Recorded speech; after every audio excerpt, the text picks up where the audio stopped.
so we're going to get into what I think is the biggest strength to running RPOs, and that is when you run against opponents who do not cover down your receivers, okay, or they do not align properly.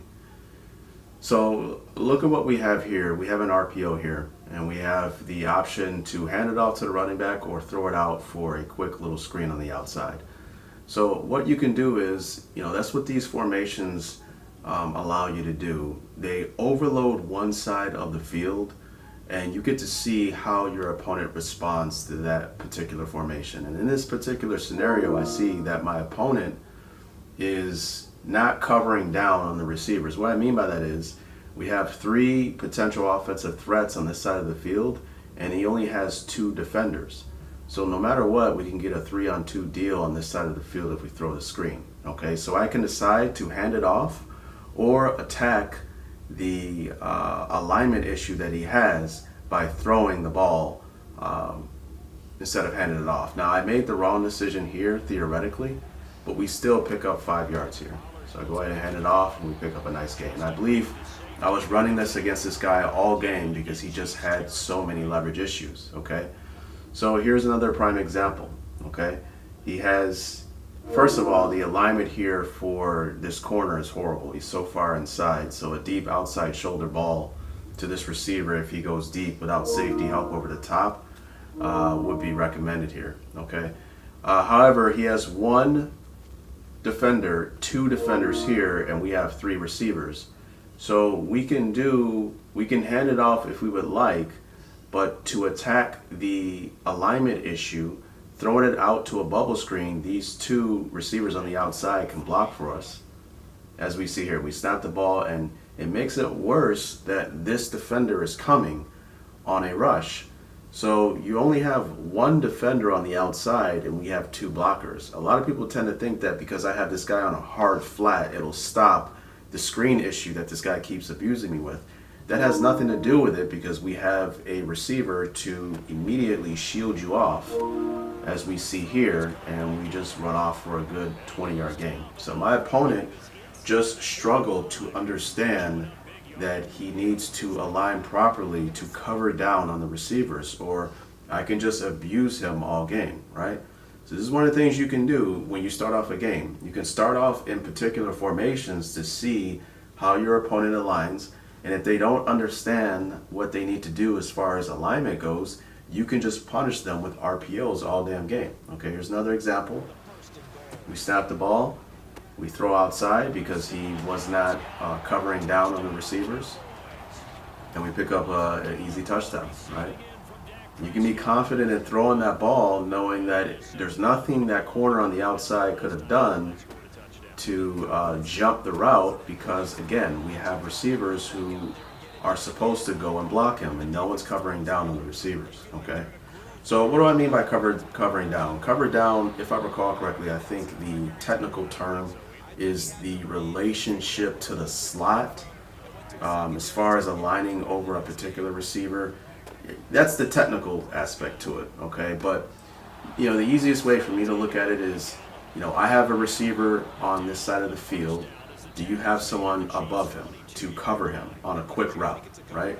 So for example, he has two defenders on this side of the field and we have three. That's a 3-on-2 deal. I can throw it outside, and as you see, we go ahead and pick up a big gain. It makes it even worse that one of those defenders were actually coming on a blitz, okay? So I was just abusing this guy all game with this same tactic. Now here's an example of me utilizing a passing play, I believe. So this was early on in the game. And I decided to run kind of like a snag concept. But notice how I put my outside receiver on a comeback route. So what does this do? This creates a triangle read. Okay, so we have someone, it's really to stress the flat defender to hell. Okay. Now the flat defender could be the second defender in, or it could be the corner if he's playing cover 2. Okay, I'm not going to get too deep into that. But the read here I like to look at with the snag concept. You can go 1 to 2 to 3, or you can go 1 to 2 to 3 this way. Okay. We either or, I'm post-snap reading because I had a feeling that he was doing something with the corner on the outside because I was abusing him with the RPOs. I had a feeling that he would come up on the flat. And as we see here, we snap the ball, and I'm reading the corner, and you notice how the corner is coming down. So right here in the drop, I know that I'm throwing the comeback route. What we are doing, we are high-lowing that corner or the flat defender on this side of the field, okay?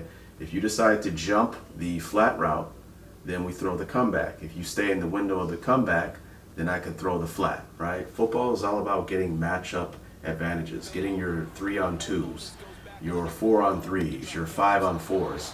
You know, you really cannot rely on just winning one-on-one, okay? Theoretically, you can if you have the talent, but if you run into a coach who's good at scheming things up, he can, give you a lot of problems, especially if they have talent to match your talent, okay? So I don't think I will stop. Okay, this is the last time I'll stop it. So here's an example of properly covering down on the receivers. Look, we have 3 receivers here, but they have 3 defenders over the top of our receivers. So everyone's covered down. So it's not like I can throw a quick bubble screen to this defender, because if I do, they still have a 3-on-3 deal and we can run into issues. This is another power to RPOs, okay? It is almost impossible to properly defend this particular concept with RPOs with a double high shell in the game of Madden. It's actually close to impossible. The reason why that is because you really need to run something like a palms type coverage where you have proper leverage for an outside defender to jump that underneath RPO stuff. But Madden does not have that coded properly. They've never had it properly coded, okay? So what can we do in this situation? Well, we can just run the ball. Look at the box. They have a soft box. So instead of us throwing that RPO action to the outside, we could just run it off because we can get a hat on a hat, double team at the point of attack, peel off and get the linebacker and just get a scot-free, easy 5 yards guaranteed with the running back. So here I see that he's in 2-man. I check to RPO. Look how we get the double team on the point of attack. Roll off and pick off the middle linebacker, and we just make a move and we score a touchdown. Okay. So this video, I mean, it's not real sophisticated, but it's just to show you, you don't have to be, you don't have to know everything about every possible concept to be dominant against particular opponents. You just read what your opponent does in situations like this. Come out in a trips formation, and if he doesn't properly cover down on your receivers, you can just punish him to death with RPOs. Hope you guys enjoyed the video.